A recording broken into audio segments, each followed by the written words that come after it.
জীৱনৰ সকলোতকৈ ডাঙৰ শিক্ষক হ'ল সময়। কাৰণ সময়ে যিটো শিকায় সেইটো আন কোনোৱে শিকাব নোৱাৰে। নমস্কাৰ, আশা কৰোঁ সকলো ভালে আছে। পিছে বাছ মোনা এইবিলাক অংক দেখা পাইতো গম পোৱা নাই। আচলতে আমি এয়া ক'ৰবাত যাব ওলাইছোঁ এই বুলি ভাবি বাছত উঠিলেও বাছৰ অৱস্থা কি, পথ খালী নাই, মানে চিট খালী নাই। অসম চৰকাৰৰ চাকৰি আনিছে। পিছে সেইদিনা গৈছিলোঁ আমি মাহীহঁতত, মানে নগৰবাহীত। মাহীহঁতৰ আচলতে আগদিনা নাতিনীয়েকৰ মানে ডাঙৰ ককাইটিৰ বাবুটোৰ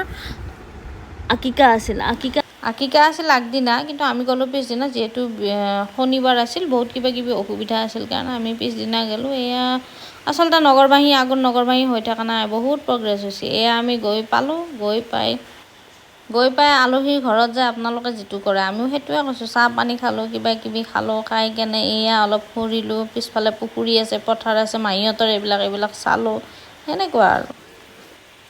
সৰুতে কিমান গৈছিলোঁ মাহীহঁতৰ ঘৰত, এতিয়া আৰু সেনেকৈ যোৱাই নপৰে। মনত পৰি থাকে সৰুকালিবিলাকেই ভাল আছিল।